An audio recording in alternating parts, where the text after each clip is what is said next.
dyno day. So I just finished work.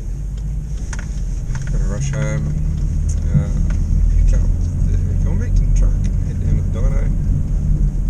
Been a bit of a nervous wreck today. It's funny, I was just talking to the guys at work about how I was the same last time and Ben's making fun of me. I just don't want to have to rebuild a motor before, you know, a couple of weeks' time. So anyway, we'll get home. There's a lot of things that are untested tonight.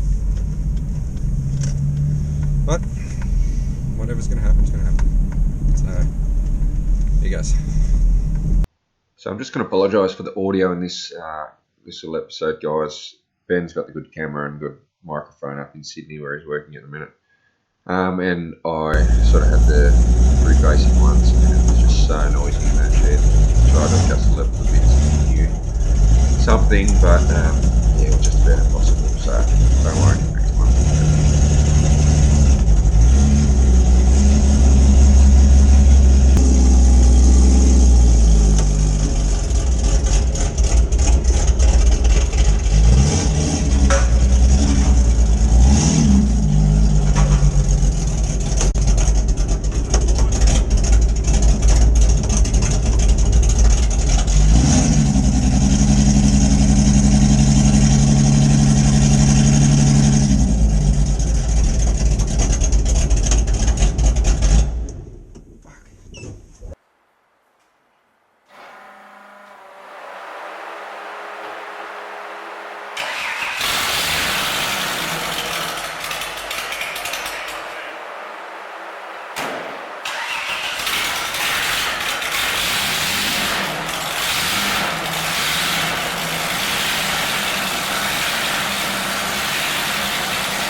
Okay, we had a few issues. The gearbox didn't feel like it was in third and the road speed wasn't high enough, so just disconnected the shifter. See how that goes.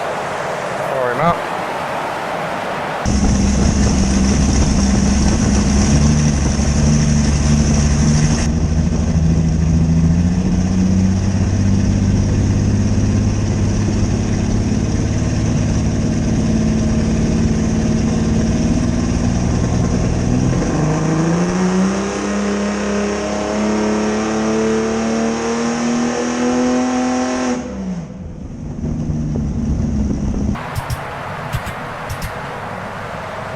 Wheel speed out for some reason. I'm going to get up to 120 km an hour.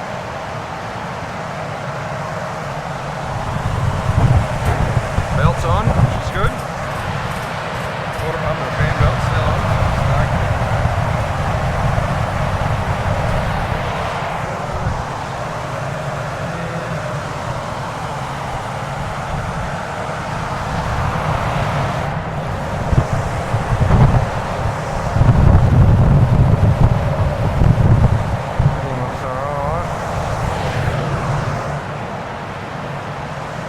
Been hovering around that 200 horsepower mark, and we know I can do heaps more than that, so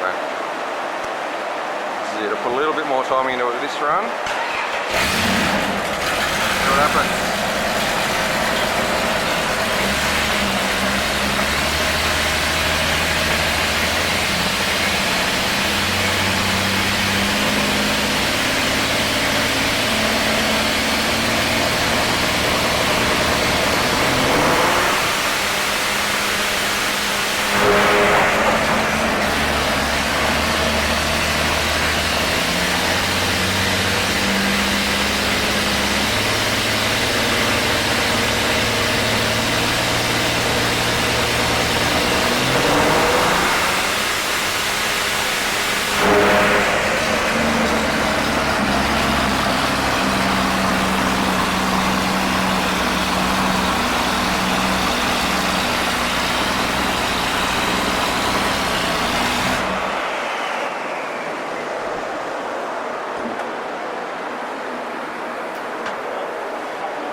Yeah.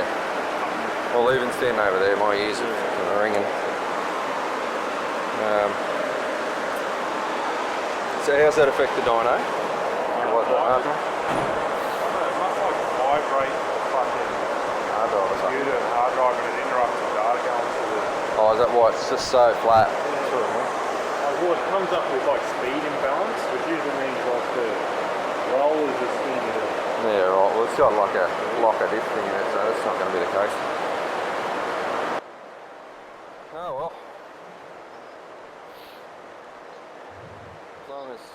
As long as the mixtures and stuff are safe. Okay, so this was something I wasn't really expecting, but I guess just something we've just got to deal with. So it looks as though the sheer volume and noise and vibration from the exhaust, which is actually pointing out towards the computer itself, the dyno, is just causing, like you said, it's like it's vibrating the hard drive or something, and it's throwing errors and stopping the data from being transferred to the dyno. So it's sort of getting to a point and then just flatlines because it's throwing errors saying there's a speed imbalance, which there obviously isn't between the rollers. Both wheels are on the same speed. And yeah, so the horsepower starts to climb and then it chucks a bit of a hissy fit and just goes flat. So yeah, we're not going to get a big fancy power number to throw up, but it's definitely making more power, just can't show it. And yeah, the mixtures, I can't even check the mixtures, they were pretty good, probably like really good at the minute, but with methanol it probably wouldn't go a touch lean, so I'm just going to fatten up a little bit. Yeah, pulled the plugs, the timing marks and heat and stuff on the plugs looks good, so happy with that. I'm actually going to change back to my old shifter because we're having issues just getting it to select the gears properly with this other one, so I'm going back to the old Hurst quarter stick. So yeah, just a few little things to change, but all in all I'm pretty happy with it. All that misfiring's gone and I'm experiencing Swan Hill. New Dizzy seems to be doing a good job of controlling that. So yeah, didn't go to plan, we didn't get a big number to sort of brag about, but anyway, it was constantly making around that 200 sort of mark most of the time, and then just flatlining. So let's see how we go at Sydney.